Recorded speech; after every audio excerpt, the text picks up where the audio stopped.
Sadek Marotino, chenro en maro imore, intiere kama kare, machiegni e weche manyien mawaikoni magi e weche maomiyo pek. Wawuoguru oko in large numbers. Wapeguru kwe. Mondo kwe ober ka sipul ka indi once and for all. We remain to process and to show that we are neutral. I believe they are, but we must be seen that we are neutral. IEBC koro osepodho jochung' 11 ma Ugunja kod 10 ma Kasipul ne ikruok ne yiero mag kuonde od burago. From the Chief Magistrate's Court at Nakuru, authorizing extensive search and exhumation operation within the park. We are, however, deeply concerned about the pace of implementation. Lia mar Brian Odhiambo ywak ni temo digi chenro mar manyo ringre jagono e Bungule ma Nakuru kata bang' doho golo chik. We are losing a lot of man hours in terms of time, teaching time from the learners, from everybody else. The parents have invested in hostels. Everybody is, the students are staying idle. It is not good. Diero mar ng'anyo ma jotije mbalariany pod oniano ka komiti mar somo medo sundo riwruok jotijego mondo were kod ng'anyo.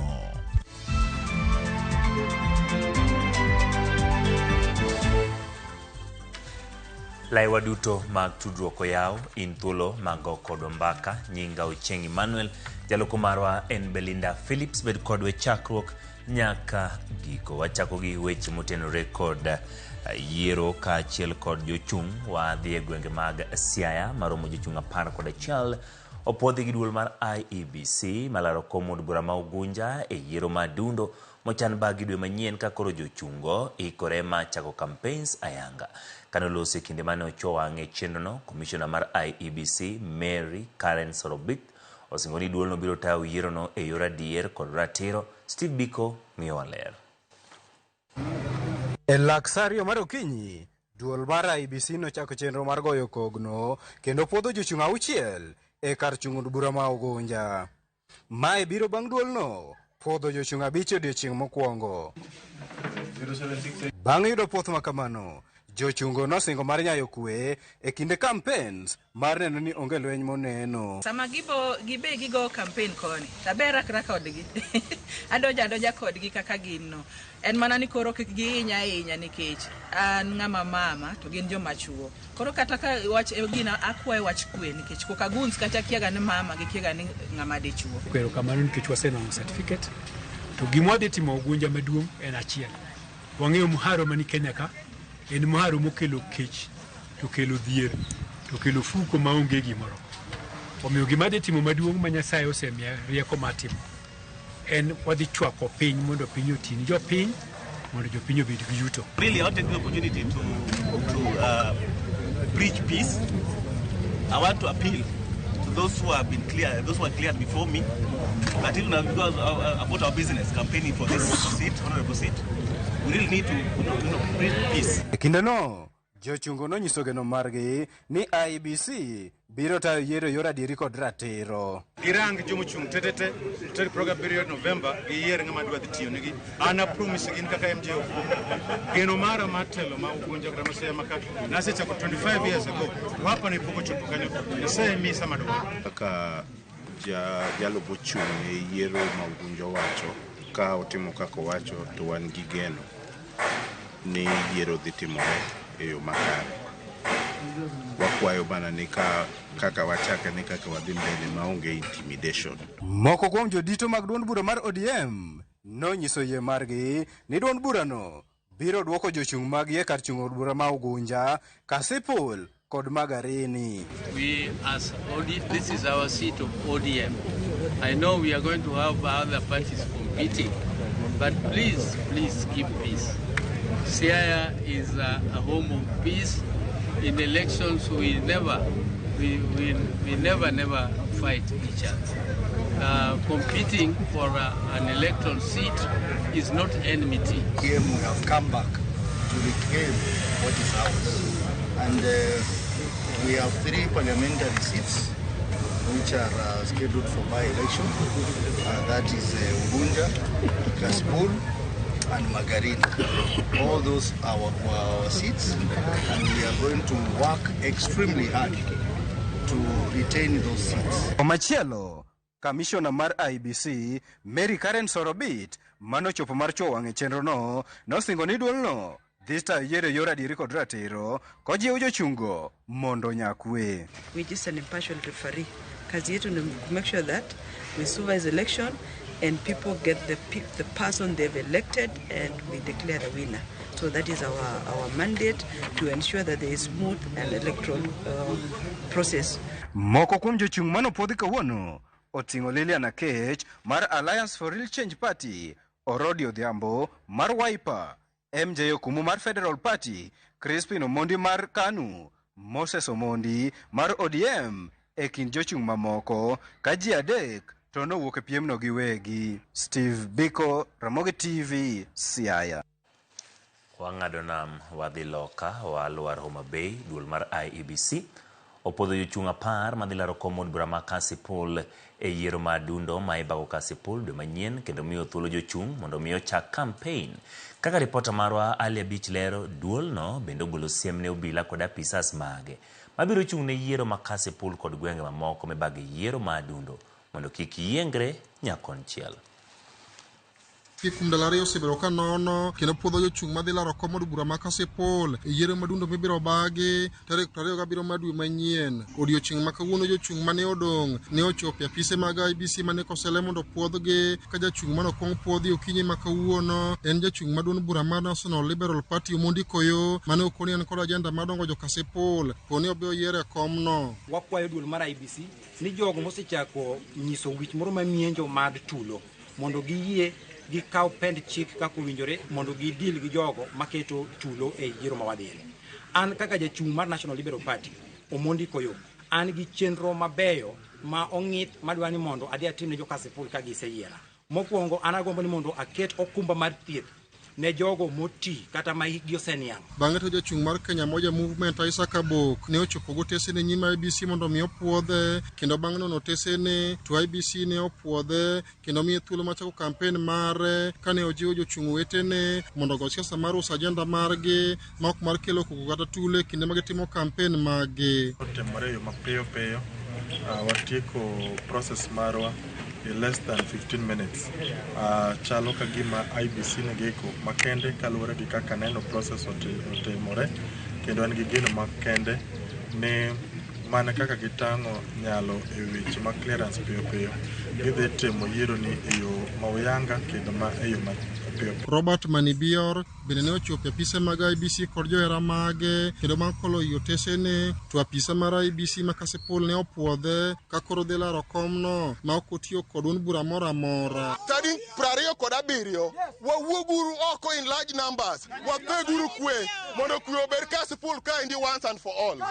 Jalok jakom duol mochune bago yiere pacho kaendi IBC Fahim Arafat Abdalla mane odhi chuang'e kaka chenro no ne dhi nyime Kasipul ne okoni IBC oyekore ne welo tema dundo mibage pacho ka dwe manyien. Ne osiema apisas mag obila kaachiel kod mago mag IBC e kachudi bura ma Kasipul kaachiel kod gwenge mamoko midhi bage yiero madundo e pacho ka mondo kik tem yiengore konchiel. Ne gisiro jachung' moro amora e kinde yiero no. My urge to Kenyans in the areas of by-elections and anywhere in Kenya is that let us remain peaceful as a country. Let us come out, campaign, and ensure that we maintain peace. Kenya is beautiful and we only have one country to live. I also urge the security which have been here. I appreciate the efforts, and I also want to say that we remain to process and to show that we are neutral. I believe they are, but we must be seen that we are neutral. They must be seen that they are neutral. Kuom thuolo mandalario jochung' mopogore malap dhoge ndong' ne kom od bura ma Kasipul e yiero madundo mibago dwe manyien osebedo ka mol e apise mag IBC mane kosele kaendi mondo mi koro puodhgi. IBC wacho ni giikore ne yiero madundo mibage kachud bura ma Kasipul kaendi tarik 27 dwe manyien. Alia Beach, Ramogi TV, Homa Bay. Wawuok Homa Bay wabiro Nairobi pod wane siasa. Gideon Moi koro ok dhi laro kom mar seneta ma Baringo ma oyangore bang' jatelono rem chwalo tese mage mondo mi puodhe gi IEBC. Rem mar Gideon chopo ne omiyo ywaruok gi tulo bedo mokelo kethruok ma nyamburko ma jachung' ma UDA.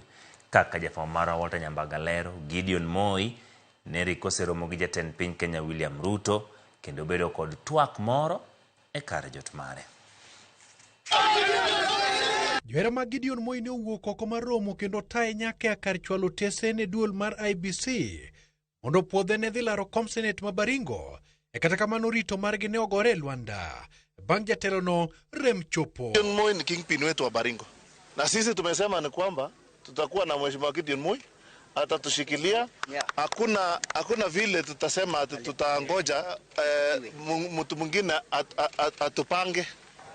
Unaona vile watu wamengojea. Tumengojea hapa kutoka saa 12 tukingojea Gideon. Na tunataka tuseme kama kuna mtu ama kitu ambaye imefanya Gideon asikuje. Kama ni mtu, tunaomba hiyo mtu aachilie Gideon akuje apeane papers yake. Eunjino bende rakruok ne obedo ka kweth moro ne omonjo jachung' mar UDA Kiprono Chemitei bang' winjo ni Gideon Moi mar KANU oweyo ng'wejno. Kwethno oluoyo seyo ne Chemitei ni emomiyo Gideon ogoyo bade piny. Watoto wote ni watoto wa Baringo. Gideon na Chemitei ni watoto wa Baringo. Na kidemokrasia sisi tuko na haki kidemokrasia ya kupiga kura. Na kama kuna mtu amemkataza Gideon asikuje, na kama kuna kitu imefanya Gideon asikuje, tunataka tujue. Kata kamano ne oduogo yangore ni romo moro e obedo kind jatend piny William Ruto kar jot mar jatend piny gino ma ineno kaka Moi ong'wonye piem kendo chiwo thuolo ne duond bura mar UDA mondo koro njelni pap kod jachung' margi. And I know all will go well. So let's meet at the ground. Tupatane kule mashinani. So mambo yote iko sawa. Nawashukuru sana wananchi wa Baringo. Tubaki na amani. Najua nyinyi ni watu ya amani. Ni mambo tu kidogo imetokea hapa kule. And obvious that is how life it is. And I'm used to these things. Mimi si jambo geni kwangu. Mimi nimezoea hayo maneno na niko hata nimejaa wingi wa nguvu. Kata kamano, igoro maduong' mar UDA Hassan Omar to kwedo weche moko ni jatend piny Emmanuel Lombo Gideon Moi mondo ng'uk ng'we mar lwandho kom mar Senate ma Baringo. Hatuna wasiwasi wowote, hatuna shaka zozote. Sisi hatuna uhusiano wowote na KANU. Sisi tuko kama UDA hapa. Yule ambaye anataka kushirikiana na UDA atashirikiana wakati wa election za urais 2027. Tunaomba watu wa Baringo kwa wakati sasa kura zetu zote ziende kwa UDA. Jodak wacho ni ok gimor kod okang' mane Gideon Moi okawo moweyogi ka gineno nyalija lap mar ndeke madundo mar Kabarnet kama ne gigeno mar kowo Gideon Moi gagoro mar chwalo tesene. Sisi kama wafuasi wa chama tumekasirika sana na tumesikitika sana kwa sababu katiba inatupatia nguvu ama katiba inatupatia kama wakaaji wa Kenya huru ya kupiga kura.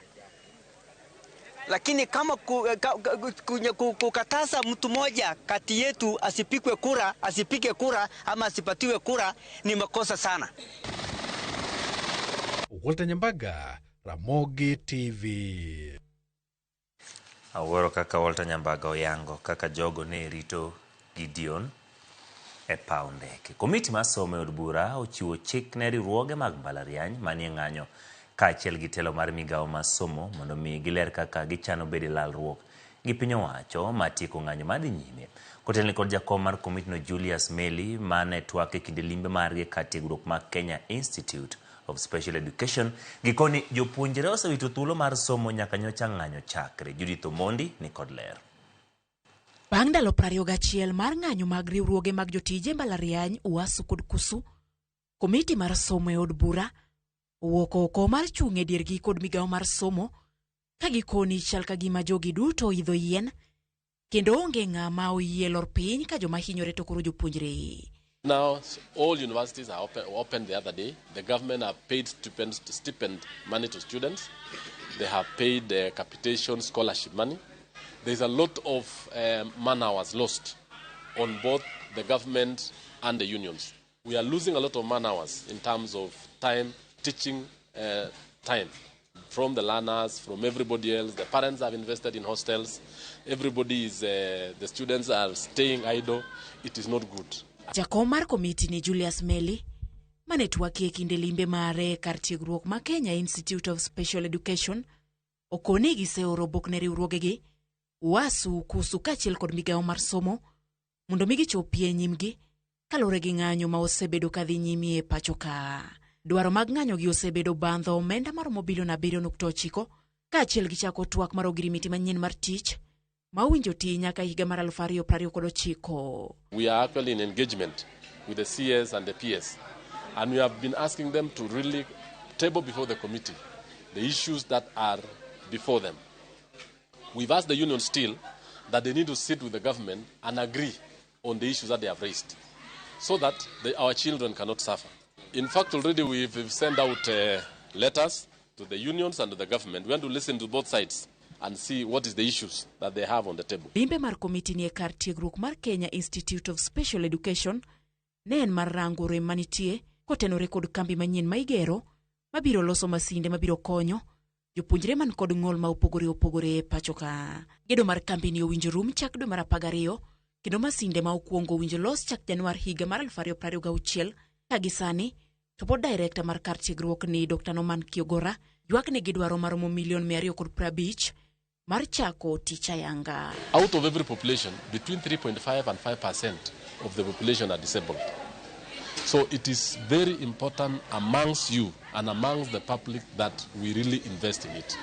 So the first component or kit will be out of that production line in January 2026. As a start, we can open up the regional centers, 10 of them for a start. If we can have them opened, at least we can think of Nairobi, we are thinking of Mombasa, Garissa, Machakos, Embu, Nyeri, Nairobi, Nakuru, Eldoret, Kakamega, and Kisumu. If we can be able to get, for a start, we make those centers active, the Europeans to move forward. Judith Omondi, Ramogi TV. Jopuonj Junior School koro wacho ni ok gibi dhi nono penj mar KPSEA ka ok omigi thuolo mar chung' kar kendgi. Jopuonj go mane riwre ng'anyo gi jowetegi mane riwruok mar KUPPET omedo mako chung' ni nyaka pogi gi skunde mag primar. Ng'anyo ma gibago e boma Kisumu gi ywak ni nywando gi skunde primar osemayo gi yot mar tich kendo skunde go okel dongruok margi. Jagoro maduong' mar KUPPET bade mar Kisumu Zablon Awange wacho ni gimiyo piny owacho nyaka dwe mar 12 mondo mi ochopi dwach jopuonjo.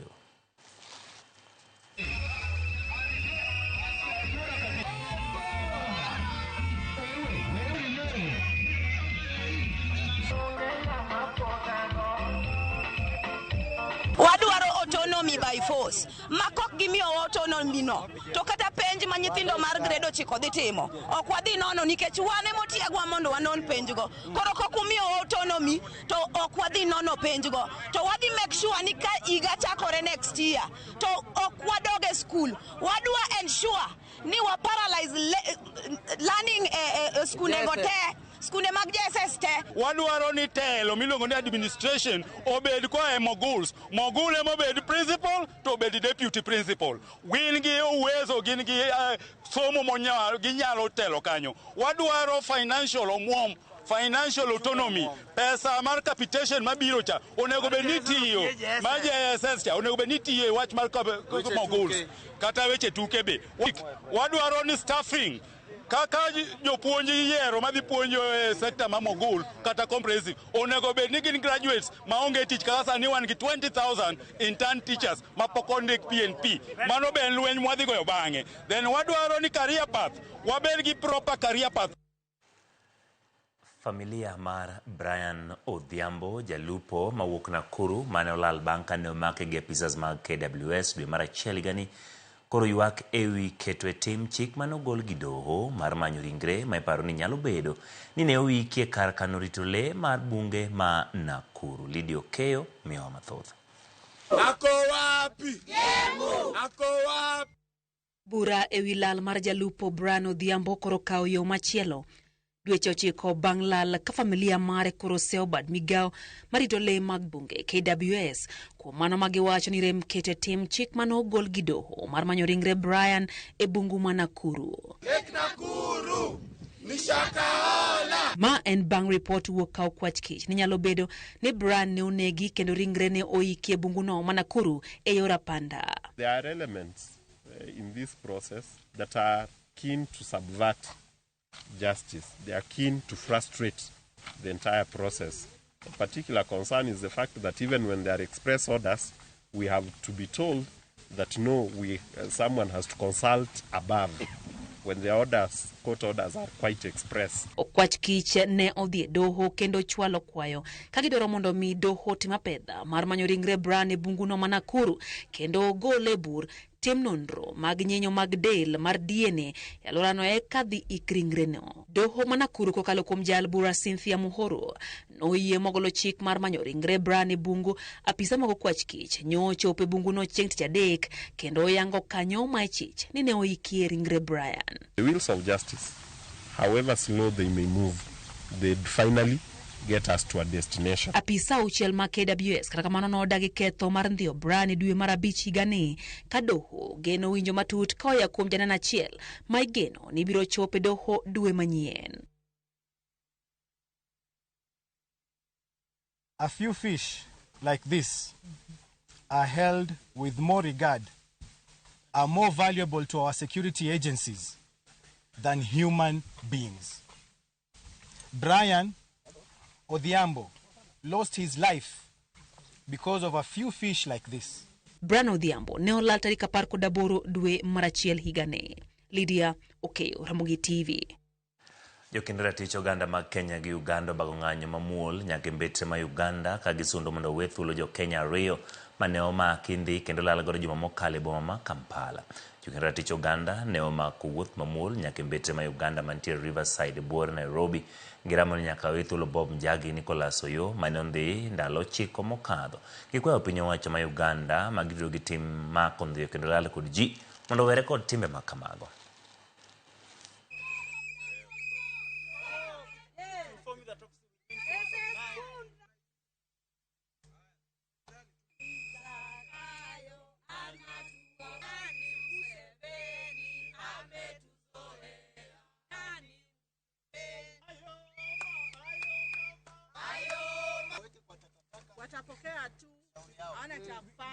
This blatant act of repression is not only an assault on two courageous young Kenyans, but a direct attack on the principles of democracy, political freedom, and cross-border solidarity. Their abduction is a part of a wider pattern of silencing dissent, criminalizing progressive voices. Leo ni Bob, leo ni Oyo, leo ni Humphrey Polepole, kesho ni wewe. Tafadhalini, wana Afrika Mashariki, tafadhali, tujitokeze, tuongee. That we give them our indication that today will be coming, but they chose to go on merriment, whereas the family of Bob and Nicholas are just in tenterhook, not knowing the whereabouts of their children. Tok report motin record mako ndhiyo kendo lal kod jo Kenya makao yueyo nyakwara mokikiri mabor pod wantiere kod mathoth moikuni chenro mar Uimore.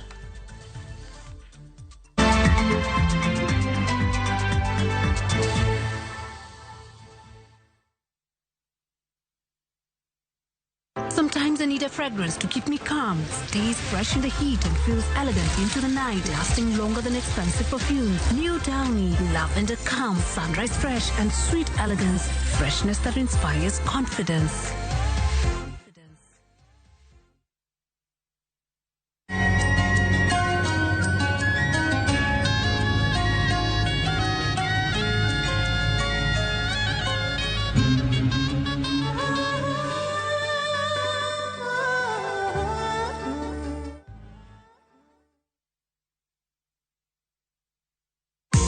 Kama MC natenda ninayoyasema. Nimekuwa kielelezo kwa mara nyingi. Ni sawa, hakuna shida. Awali haya madoa sugu yangebaki kwenye nguo zangu na kusugua kutotoa nguo zangu rangi. Asante kwa Ariel Liquid mpya, ni nzuri. Inaondoa madoa sugu na kung'arisha nguo mwosho baada ya mwosho. Asante, New Ariel Liquid. New Ariel Liquid kwa mashine za kufulia huondoa madoa sugu kwa mwosho mmoja.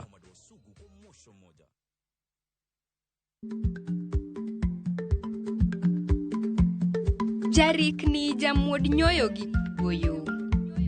Matiende ni dhi matek ma ok inono maber samoro nyalo miyo ng'ato midhiero.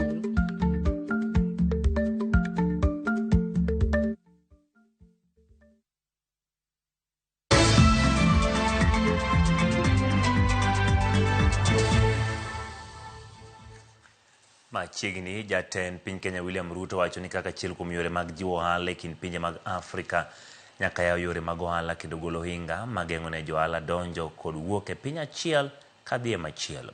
Ruto loso e kinde romo mar 24 mar COMESA ma ochopo e giko mar odiechieng' ma kawuono e Finyakidi lero.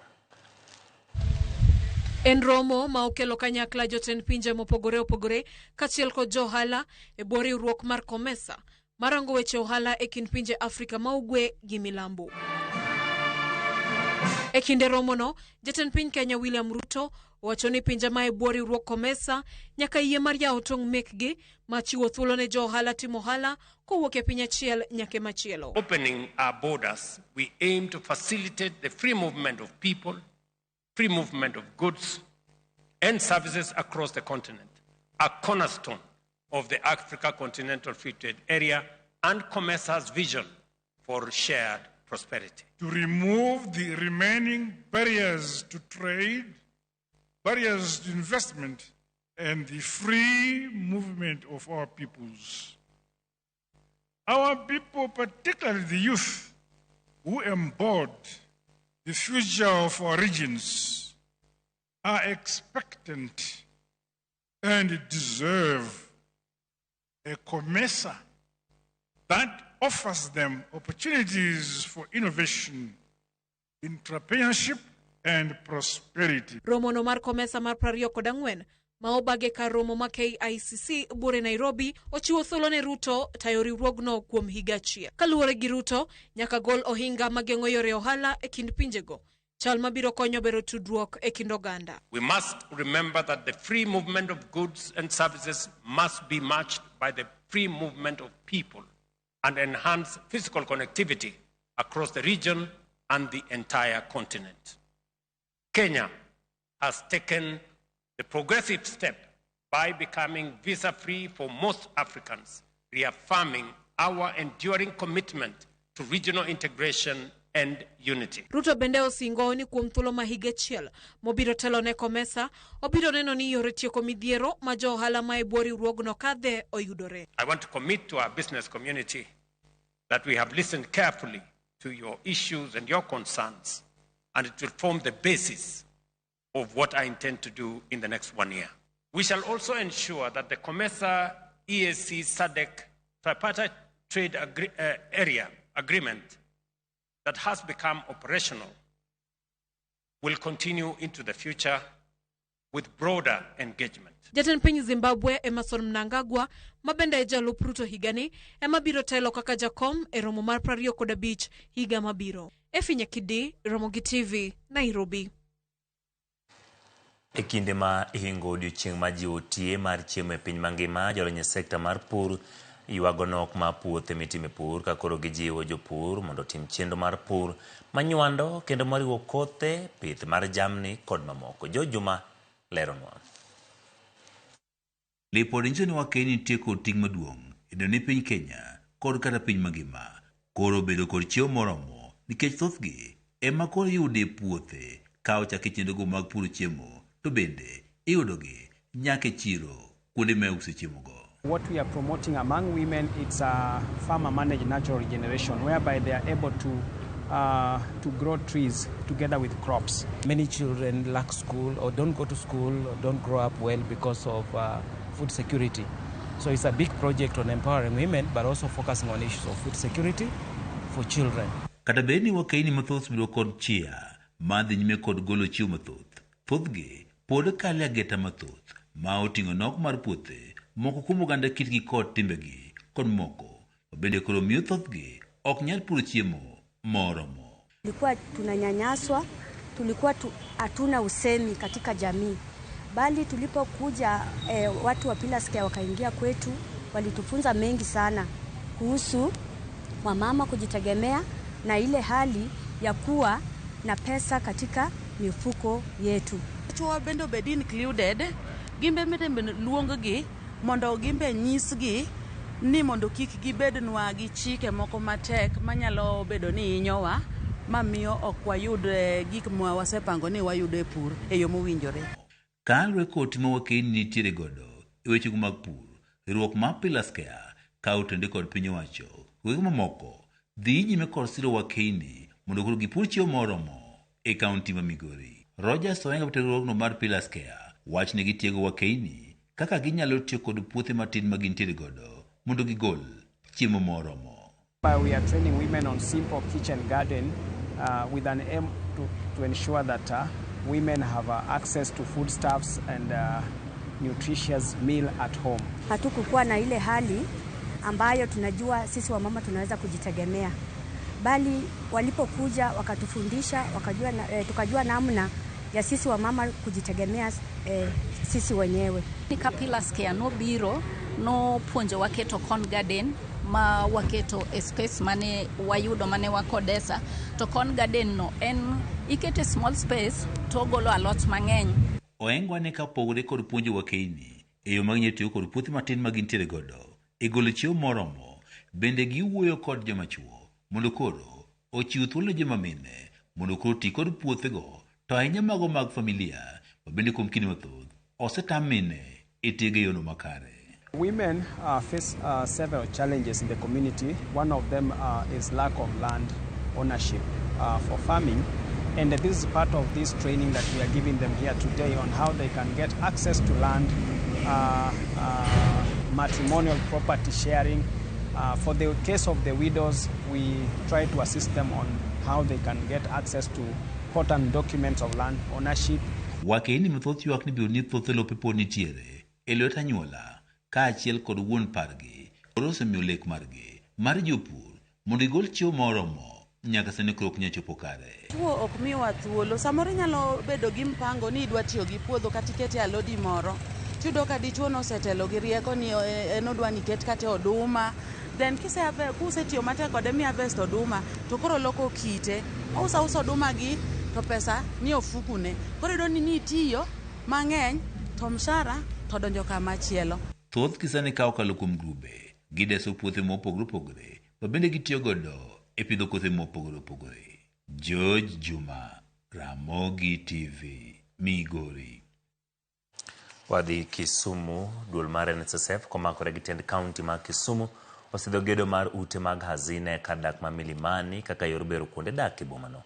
Meneja maboma ma Kisumu Bala Wango pako tudruok e kindgi gi NSSF mar bero kuonde dak nyaka kaka yor yaro dongruok marom ne jo Kisumu sama jatatije maduolno David Koros wacho ni ma en ondamo mar chopo kare lek ma kuonde dak makare ne jodak mabomano. Wach ma jakom mabor mar NSSF David Kariuki Njeru osiro. Gavana Nyang' Nyong'o pako chenrono kowacho ni biro konyo chugo thuolo mag tije ne rowere, gino mane wacho no mi pek kaka yor bero yuto e kor gwengego. Project will be immediate and substantial. Hundreds of jobs will be created during the construction phase, and I want to state our clear expectation. The majority of these opportunities from skilled artisans and general laborers must go to the youth of Kisumu County. We are agents of transformation, placing members to invest wisely and to extend our reach to every Kenyan, whether in urban or rural, formal or informal.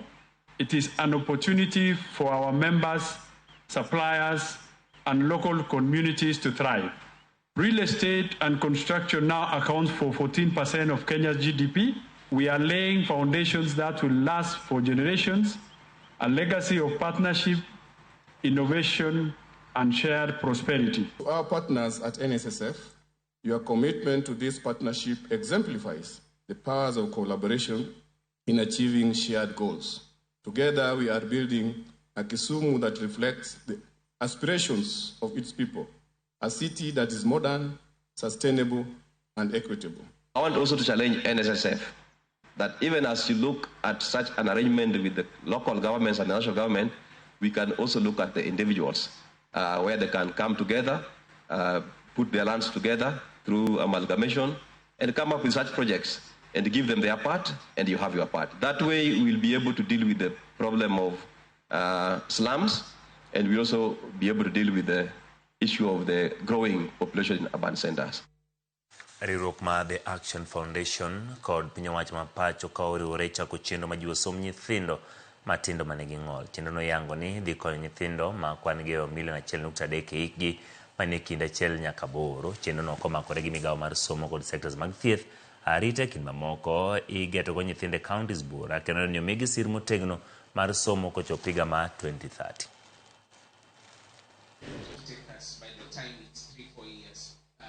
Then number 2.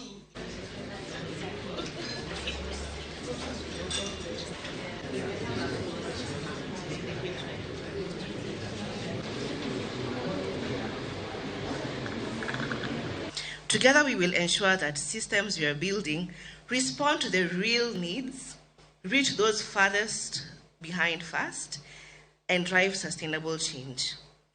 Under the ministry's leadership, we are confident that disability inclusive ECD, rehabilitation and assistive technology will be embedded more deeply within our national and county systems. Onge gimaduong ka ang'eyo ni ndalo mang'eny nyithindo ma ong'ol ok osebed ka gin joma osejwang', to wayudo ni ng'ol ok onyiso ni ng'ato onge gi teko mar timo gimonego bed ni otim.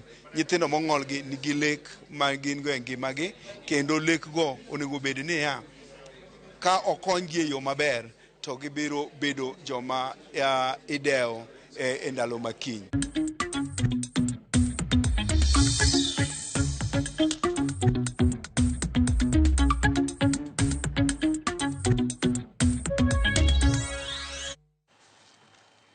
Migawo mar pur wuok oko mar kelo thek ewi pogruok ma bonus ma jopur mag majan mawuok e gwenge mag Masawa kod mar Hoho mar Okak magisebedo ka giyudo. Jagoro migere migawo mar pur Paul Rono mibad migawo mochung' ne pur ma majan KTDA mondo one ni majan ma pacho ko ochak pim kendo dhadho magi gi lony nyasani ma ok pimo gi lep kaka osebed ka itimo. Chris Owino lerono. E okenge mar tieko gwandruok mar jopur mag majan mawuok e gwenge mag Masawa kod Hoho mar Okak ewi omenda mar bonus, migawo mar pur ochiwore mar kelo thek. Jopur mag majan maok e Hoho mar Okak kod Nyanza ma milambo ne omburo ywak nitiere akwede omenda mar bonus bang' jopur mag gwenge mag Masawa yudo bonus mathoth mohingogi. E hiko mo mar 2024, jopur mag majan mawuok Masawa ne oyudo bonus mar siling 57 e kilo achiel mar majan, e kinde ma jowetegi mawuok e Hoho mar Okak to ne owuok kod siling 12 e kilo achiel mar majan. Bad migawo mar pur majan pacho kae KTDA wacho ni gwenge mag Masawa ne oyudo bonus mathoth nikech rang'iny mar majan margi ni malo ka ipimo kod majan mar Hoho mar Okak. Jagoro mongirore migawo mar pur Paul Rono olando ni kayo mar tieko ywaruok ma kamano, rang'iny mar ndhandhu mar majan ibiro bedo ka ipimo kod lony manyasani chakre higa manyien. Within the next 3 months, the center should be ready so that we test our tea in a scientific way, so that the perception of the problem of tea from the west of Rift and east of Rift, some meeting high quality, some meeting low quality, should be a thing of the past. Mabiro bang' josiasa maok e Hoho mar Okak golo ng'ur nitiere akwedo chenro masani mar pimo ndhandhu mar majan kokalo kuom bilo chai. Kaka yo mar winjo ng'ur mag jopur mag majan, Rono golo chik ni bad migawo mar KTDA mondo bag romo kod josiasa kaachiel kod jopur mawuok e gwenge ma ipidhe majan e bwo jumbe 2 mabiro kaka yo mar tieko ywaruok ma kamago. It's a very critical matter, and there is need to engage all stakeholders. And KTDA within the next 2 weeks will call for a tea conference with all the stakeholders so that the issues of tea is put not only on the table of government but all other stakeholders, including our political elites who are in charge of the law, so that if there are issues to do with the laws, our members of parliament will be able to assist us. Jakombad migawo mar KTDA Chege Kirundi osingo ni gibiro dhi nyime kod keto lokruok e sekta mar pur mar majan kayo mar medo jopur mag majan nweng'o moromo. I would like to say that the reforms are incremental they are not supposed to be drastic because we do not want to destabilize the organization. We want to assure the government that the reform agenda will continue as programmed. Kirundi bende olando ni mbolea mag jopur mag majan dhichopo pacho ka e bwo jumbe ariyo mabiro e nengo mogonyore. Chris Owino, Ramogi TV, Nairobi. Kambi okumba mar CIC Insurance osidho gulu motisi ni CIC Global Balance Special Fund ma geto joket mwandu ma Kenya. Guluno ma dola erango kaka madhi konyo joket mwandu e Kenya e jiwo ohandgi kod chenro mar ng'iewo gi keto mwandu. We launched this fund at a time where there is rising demand for diversified offshore investments. The CMA reports that corrective investment schemes assets have crossed the over 500 billion mark, with a growing appetite for foreign currency and offshore funds. So what we're launching today is essentially what we're calling a multi-asset and multi-strategy fund. What does that mean? Multi-asset in that we will have investments in offshore stocks like S&P 500, like European stocks, emerging market stocks. We also have investments in emerging market bonds, alternative assets are all in there. And multi-strategy in the sense that we will attack the theme of the day, the investment theme of the day.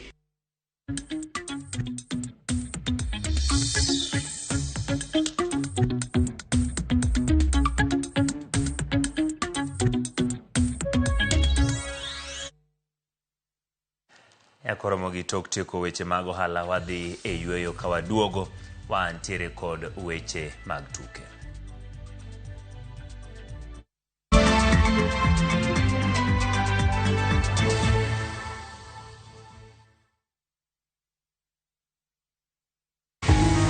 This Customer Service Week, we celebrate the heart of Royal Media Services, you. To all our viewers, listeners, advertisers, and partners, thank you for trusting us to deliver your business goals to entertain, inform, and educate you. We are because you are. Happy Customer Service Week.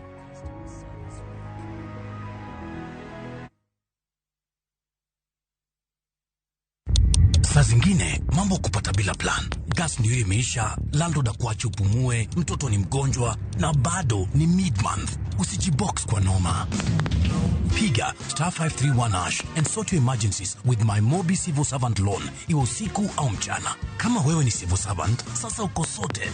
Dial *531# and get up to 20,000 shillings and pay from your next payslip. No paperwork, no guarantors, no drama. Ni wewe tu na simu yako. Register now and see your limit in seconds. Built for Kenyan civil servants. My Mobi, iko sorted.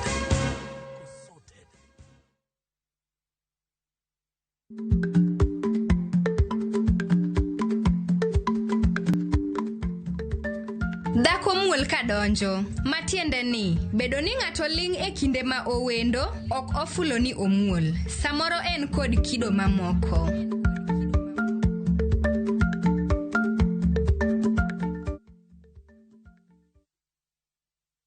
The world slows down, and in the quiet, we find each other again.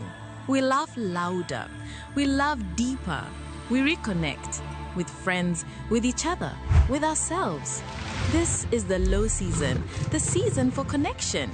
Rediscover your partner over dinner by the ocean in Diani. Sing and laugh with friends on a self-drive safari to the Mara. Unwind as a solo traveler, journaling by a fire in Elementaita.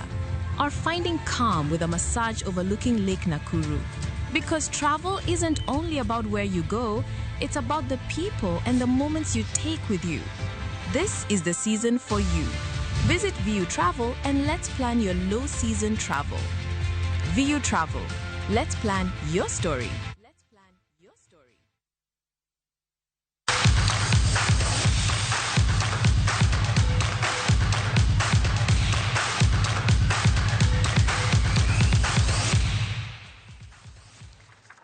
Machiegni e weche mag tuke jatugo Ryan Ogam ne wuok e bench kendo loyo ne piny Kenya gol makende kindi kod Burundi. Gol manolo dakika ma 72 tugo mar manyo thuolo e tuke mag World Cup Group F. Kenya omako namba 3 e group no gi points 12 Grup motele kod Ivory Coast gi points 20.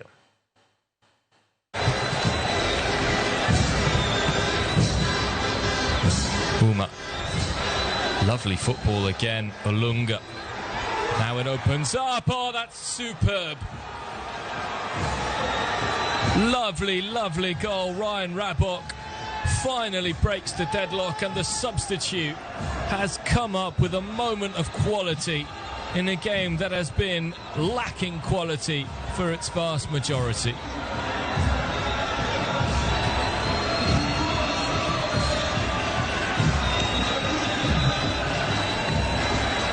The Kenyans celebrate, but the Kenyans needed to improve after half-time, and they have.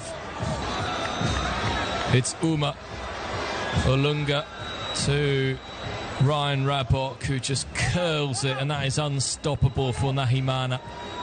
Can't do anything about that one. Lovely footwork, nobody stops it. Aya, ibiro paro kanyo ni entiere kod gonde auchiele tuke abiriyo. Timba dhula mapacho kama wa Kenya Harambee Stars ni geno mar biro yudo loch e tugo e kini kod Gambia malero thuolo madonje tuke mag WAFCON 2026. Tuke go mibiro tugo e tielo ariyo. Tuke biro tugo tarik 24 dweni, tielo mokwongo kendo ibiro tuge pacho ka boma ma Nairobi. Kapok obiro bagi tielo mar ariyo e piny Senegal tarik 20 dweni. Kenya geno dok e tuke mag WAFCON kendo tegno ne tuke mag piny mangima. Kenya medo timo orako ka gitimo ikruok.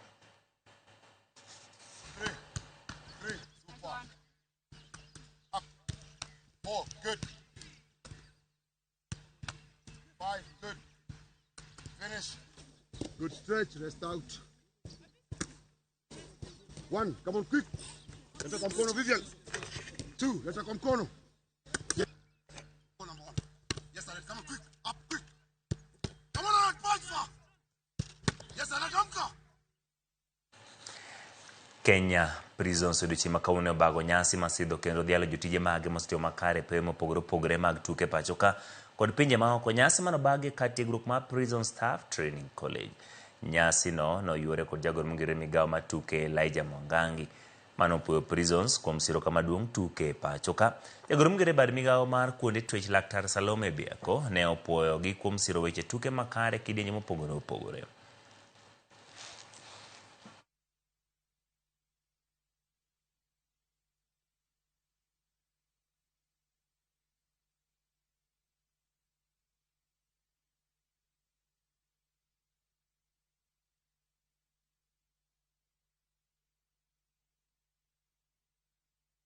These achievements are not just trophies on a shelf.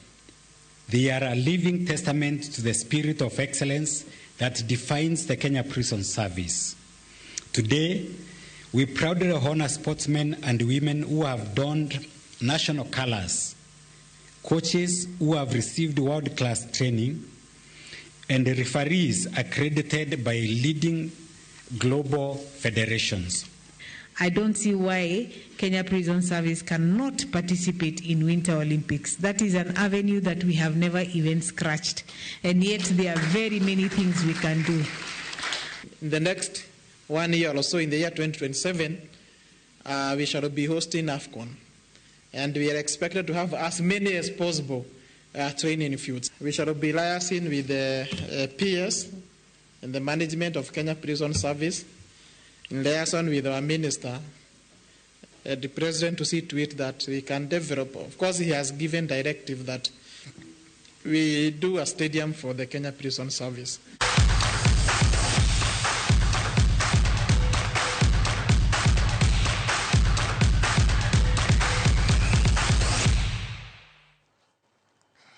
Koromo giro kamano kuom ne kete Ramogi TV chenro maro ibore. Tiji mathoth ma loso koda kama opogore opogore kendo ng'ato wacho kani maya Owino Janabi kawuok Oyani Masai.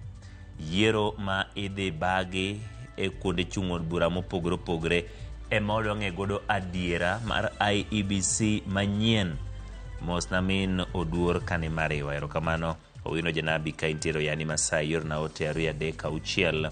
Luoch John kawuok Kanyidoto mare wani Ramogi TV mayom wacho ni obila koro konego undermine peace gi security onego bed ni mano e ting' magichiwo gi sani wa all gi ng'anyo masaka sa piny owacho tiek ng'anyo mag jopuonjero. Kamano Oluoch John kiwuok Kanyidoto, nitie joma bende loso koda kaendi. Ng'at maluongore kae ni Ochieng Emmanuel Awiti Jarodi. Amor ka kelno weche manyien e yo makare. An Rodi awacho ni mos na mino di bwage ka gin Rodi Kopany. Aero kamano kuom kete e Ramogi TV. Nitie ng'ama luongore kaendi ni Joseph Akumu wacho ni Ochieng Emmanuel aneni e yo makare ka entiere Joseph Builders Company Limited. Kamano Joseph wacho ni gikwayo jotendgi ahinya mowuok e county ma Homa Bay mondo miye kembe matindo thuolo mag tije ka imiyogi orak mondo mi gin bende gidongre gikony godo kijende gi. Mano Joseph Akumu Joseph kawuok Akumu Joseph Builders Company okwayo Homa Bay County kod tende mondo mi omiye kembe matindo tindo bende thuolo mondo mi gigedi mondo gikony kijende gi ka gimiyo gi tudruok opogore. Kamano Akumu Joseph mar Akumu and Joseph Builders Company. Gi ji mathoth morote gi kanya kwara mwa jwanger. Kamano MC Ochwede wacho nena ka intiere dala ni kanyo e gwenge mag Kisumu kanero. Kamano Felix Okoth Kwida Tieno oneno maler kaunti Sori amos ni duor Patrick achiel gi Kennedy Ramogi ler. Ero kamano kuom kete e Ramogi TV. An Susan Odhiambo an Boro. Apenjo gimomiyo ng'anyo ma jopuonj mag mbalariany piny owacho ok migi pesa mondo nyithindgi yud somo. Jonyuol nosechulo omenda mag accommodation, ochulo omenda ne semester te, jomoko osechulo te. Ere kaka piny owacho dhi konyo nyithiwagi? Koso ling mar piny owacho nyiso ni nyithindwa ok obadhogi. En penjo ma Susan Odhiambo penjo kanyo ni to ang'o ma piny owacho biro timo nikech moko kuom jonyuol osechulo negi omenda mag somo, osechulo negi school fees te, osechulo negi accommodation, to piny owacho ling'aling'a kwani nyithindo ok obadhogi. Ero kamano Susan Odhiambo ka ineno achiel kachiel. Antiere ng'at maluongore kaendi ni Brian Pinky owacho ni en bende donjo kanyo e kinde machon kendo neno wa Robert Uko ja welding in bende Ramogi TV maber. Puoch gi pak ne Harambee Stars kata ok gidhi tugo World Cup gidongo warito AFCON 2027. Ero kamano Robert Uko kuom oro ote mari kaendi ayudo thuolo mar mondo mi asom. Nitiere Joram Owiyo Gao Wudaero Ochieng Emmanuel donge afwane Oguyo Ngwema. Ero kamano an be afwane japuonj an kan ka oro japuonj George head teacher mara Munde Primary Sero. Kamano kuom kete kaendi e Ramogi TV. Oparona adier nyakwara Ramogi kawatieko ni kane wantiere komachielo kocha kapok adhi kanyo. Victor Kuto wuod Nyapondo mar Bungura Bar Ramogi TV lera dwa konyro. Kamano kuom kete. Wycliffe Samuel kowuok Maseno agoyo mos na joma wito joge masira manotimore Mambo Leo kod joma nohinyorewa koenegi chang makare.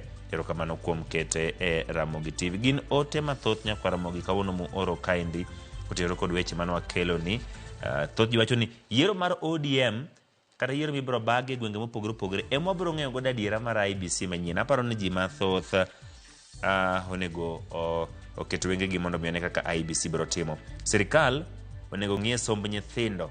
An Jalang'o Otieno. Ero kamano Jalang'o Otieno. Imero Ochieng Emmanuel an Otieno Osoro an otiveyo makare ka intiere gwenge mag Nyakach oteni ochopo.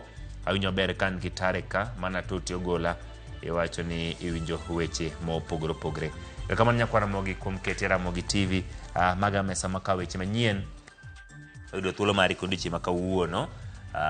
Okabeyo kawuono mokamoso ng'at maluongore no Oguyo Ngwema kako wachono nikech nowacho ni wang'ni ka okamose TV to kika bianyon radio mondo mi asom news. Koro Oguyo Ngwema Mbasogo nyinge mang'eny go te Licha University ka una mosi TV ibiye na mondo asom news e Nyakalondo. Mano mokelo e giko nyinga Ochieng Emmanuel jaloko marwa ne en Belinda Phillips. Ubed gi otieno mokwe.